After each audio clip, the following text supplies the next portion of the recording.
Hello दोस्तों, आज हम पामिस्ट्री के उस वो टॉपिक को टच कर रहे हैं जिस टॉपिक के अंदर आप पर्वतों को पहचानना सीखेंगे, या फिर आप खुद घर पे देखना चाहते हैं कि अपनी पाम में क्या हमारे पर्वत की स्थिति कैसी है, क्या हम किस दिशा में जाना चाहिए, और पर्वत उठे होते हैं तो उनका क्या फ़ायदा होता है, और पर्वत अगर झुके हुए हैं, दबे हुए हैं तो उनका क्या नुकसान होता है, किस पर्वत का क्या आपके जीवन में क्या असर होगा, किस दिशा में हमें जाना चाहिए, किस दिशा में हमें नहीं जाना चाहिए।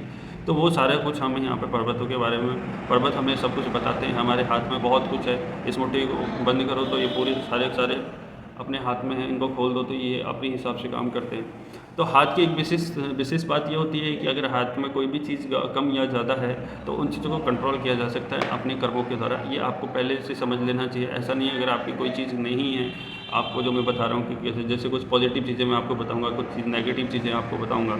अगर कुछ पॉजिटिव चीज़ें आपके पास नहीं है या फिर नेगेटिव चीज़ें आपके हाथ में ज़्यादा दिख रही है तो उनको सुधारा जा सकता है। ये पामिस्ट्री का एक विशेष रहता है। पामिस्ट्री में ये बहुत अच्छा है कि समुद्र शास्त्र के हिसाब से कि हम अपने कर्मों के से इन चीज़ों को सुधार सकते हैं, इन चीज़ों को बदला जा सकता है। जिस तरह वास्तु से जिस तरह वास्तु होता है, अगर कोई मकान गलती से गलत डायरेक्शन में गलत चीज़ बन गई तो वास्तु के अंदर उसका समाधान भी होता है।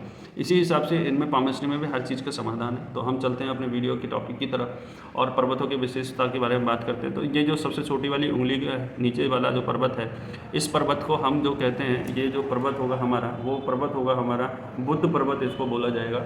और बुद्ध पर्वत का क्या यूज है, क्या उपयोग है, इससे क्या देखते हैं, ये अभी हम आगे बताएंगे। एक बार आप पर्वतों के बारे में समझ लें। जो उसे दूसरी वाली जो उंगली है, ये वाली जो उंगली आप देख रहे हो जिसको रिंग फिंगर बोलते हैं, उसके जो नीचे वाला जो पर्वत है, ये वाला, इसके यहाँ से और यहाँ तक आप देख पाओगे तो ये वाला जो पर्वत होगा ये हमारा होगा सूर्य पर्वत। ठीक है। अगले ये हमारी मिडल फिंगर की बात करें तो इस पर आप देख पाओगे तो यहाँ से लेके इससे सीधी सीधी पैरेलल दो लाइन बनाओ और इसके बीच का जो पर्वत होगा वो हमारा शनि पर्वत होगा। ठीक है। उसके बाद ये जो हमारी लास्ट वाली जो उंगली है, इसके नीचे वाला जो पर्वत होगा वो हमारा गुरु पर्वत होगा। उसके बाद यहाँ पर आप देखोगे जो महत्वपूर्ण है वो है हमारे यहाँ पर शुक्र पर्वत है। ये शुक्र पर्वत है और इस साइड में हमारे पास चंद्र का स्थान होता है। अब बात करते हैं, हम पर्वतों के बारे में जान चुके हैं कि कौन सा पर्वत क्या काम का है, क्यों कौन सा पर्वत कहाँ पर स्थित है। अब इनकी काम समझते हैं कि क्या पर्वत हमें क्या देते हैं। यानी हम ये कह सकते हैं कि हमारा फाउंडेशन है, जो ये कह सकते हैं कि हमारा बेस है। तो जैसे जैसे जो पर्वत उठे हुए होते हैं, पहले इनका काम समझ लो, फिर उठने और दबने की भी कहानी समझाएंगे। इस पर्वत का काम है, ये आपके व्यापार से संबंधित है, आप बिजनेस से रिलेटेड पर्वत है। ये पूरा का पूरा काम आपका बिजनेस से रिलेटेड काम करता है। और साथ में आपकी मैरिड लाइफ, मैरिड जो लाइन्स होती हैं वो इस पर्वत के नीचे की तरफ होती हैं। तो यहाँ पर ये महत्वपूर्ण पर्वत है। दूसरा ये है जो ये आपके सक्सेस वाला पर्वत है, यानी जिस तरह सूर्य का काम है अंधेरे को ख़त्म करना, उसी तरह इस पर्वत को काम है कि ज़िंदगी को रोशन करना।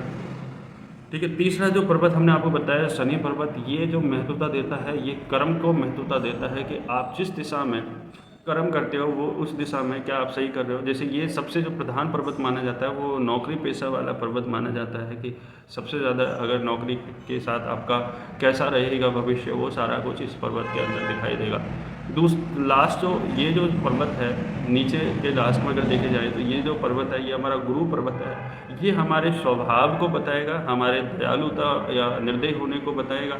साथ में ये हमारे जो सबसे बड़ा लॉजिक फैक्टर है वो उसको अध्यात्म को ये हमें प्रदर्शित करेगा पूर्ण रूप से कि आप कैसे आध्यात्मिक होंगे या नहीं होंगे, भगवान का साथ आपका कैसा संपर्क होगा, कैसा नाता होगा भगवान के साथ, क्या आप दयालु व्यवहार के होंगे या फिर निर्दयी स्वभाव के होंगे। तो ये सारा के सारा हमें इस पर्वत के इस माउंट से हमें पता लगता है। ये हमारी जो लग्जरियस लाइफ के बारे में, हमारे स्वास्थ्य के बारे में, हमारी दिनचर्या के बारे में, हमारी आने वाली कठिनाइयों के बारे में, गई हुई कठिनाइयों के बारे में, ये सब कुछ हमें शुक्र पर्वत हमें दिखाता है।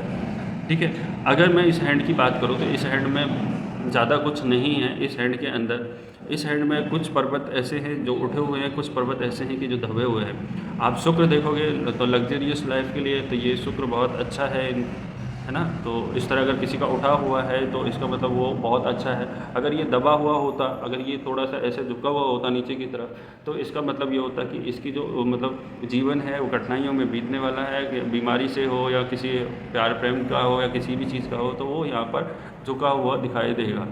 अब आते हैं गुरु पर्वत में।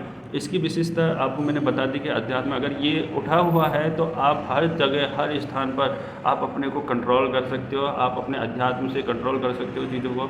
साथ में आपका जो निर्मल हृदय है, जो आप जैसे कोमल हृदय वाले इंसान होंगे कि जब उठा हुआ होगा, अगर ये झुका हुआ होगा तो आपका जो परमात्मा के प्रति झुकाव बहुत कम रहेगा, आप बहुत कठोर हृदय के रहोगे, आप बहुत झगड़ालू या फिर कह सकते हैं घृणा युक्त प्राणी होंगे। अगर ये शनि पर्वत अगर हमारा उठता है तो ये हमारे लिए ज़िंदगी में सबसे ज़्यादा विशेष महत्वता देता है कि अगर ये उठा हुआ है, आपका शनि पर्वत है ना, उभरा हुआ है, तो ये आपको नौकरी कोई भी हो, चाहे सरकारी हो या प्राइवेट नौकरी हो, आपको ये सब कुछ देगा। आपकी ज़िंदगी में जो भी कामनाएं होंगी उनको सबको ये पूर्ति करेगा, ये वाला पर्वत। ठीक है, ये सारी जो कामनाओं को पूर्ति करने के लिए इस पर्वत का विशेष योगदान होता है। अब आते हैं सूर्य पर्वत की बात करें तो सूर्य पर्वत आपको सक्सेस, सबसे जो आपका देश दुनिया के अंदर जो नाम होता है, जो आपका एक तरह से भौकाल होता है, वो इस पर्वत से होता है। अगर ये आपकी बात करें, अगर ये माउंट उठा हुआ है तो आपका आज नहीं तो कल गारंटी 101% गारंटी के साथ मैं कह सकता हूँ कि आपको लोग दूर दूर तक जानेंगे, आपकी जो पहचान होगी दूर दूर तक होगी, आप आगे तक बहुत कुछ करोगे। ठीक है, वो कैसे होगा कैसे नहीं होगा वो परमात्मा जानता है, लेकिन आप अपने कर्म को करते रहना, ये आपका बहुत मदद करता है। अब आते हैं बुध पर्वत की तरफ। ये बिजनेस को इंडिकेट करता है। अगर आप व्यापार करते हो तो सफल होंगे अगर ये पर्वत उठा हुआ है। अगर ये पर्वत झुका हुआ है तो व्यापार करते वक्त आपको नुकसान झेलने पड़ेंगे। अब कुछ लोगों का हमारे पास क्वेश्चन ये आता है कि सर मेरा तो ये पर्वत भी ऊंचा है, इस पर बहुत सारी चीज़ें भी दिख रही हैं, फिर भी मेरा व्यापार सफल क्यों नहीं होता। तो उसका कारण ये है कि आप एक आलसी प्रवृत्ति के प्राणी हो सकते हो, या फिर किसी और ऐसी गलत संगत में पड़ चुके हो जो आपके व्यापार के लिए ठीक नहीं है, इसलिए उसका व्यापार सफल नहीं हो पा रहा है। लेकिन इस पर्वत ये आपको हमेशा सपोर्ट करेगा चीज़ों को आगे बढ़ाने के लिए। चंद्र पर्वत की आपकी चंचलता, आपकी विदेश यात्राओं से संबंधित सारी व्यवस्था इस पर्वत के ऊपर है। आपके शीतल होने हैं या आप क्रोधित प्रवृत्ति के होंगे तो वो आपको इस पर्वत से फील होगा। अब आप ये चीज़ समझ गए होंगे। अब मैं इस वीडियो के अंदर ज़्यादा लंबा नहीं करूँगा, आपको ये चीज़ समझ होंगे पर्वत के उठाव का क्या होता है और झुकाव में क्या होता है, कौन सा पर्वत कहाँ पर होगा, कौन सा पर्वत कहाँ स्थित होगा हाथ में। ठीक है, इसमें मंगल और राहु दो पर्वत और होते हैं। मंगल हमें सपोर्ट करता है चीज़ों को सही करने में, राहु भी हमें सपोर्ट करता है। दोनों चीज़ें दोनों गलत नहीं हैं, दोनों ग्रह गलत नहीं होते। मंगल भी सपोर्ट करता है, राहु भी सपोर्ट करता है। उनका विशेष महत्वता है इस वाले एरिया के अंदर। ये वाला जो एरिया देख रहे हो इसमें उनका बहुत बहुत बड़ा हाथ होता है। बहुत चीज़ों को सही और गलत करने के ऊपर इन दोनों का काम होता है। ठीक है, इसी के साथ हम इस वीडियो का यहाँ पर अंत करते हैं। और आपको कोई भी क्वेश्चन आता है तो आप कमेंट कर सकते हो, और साथ में आगे किस चीज़ पर आप वीडियो चाहते हो, या कोई स्पेशल टॉपिक पे आप चाहते हो तो वो भी मुझे कमेंट करके बता सकते हो। इसी के साथ मैं ख़त्म करता हूँ। जय श्री कृष्ण।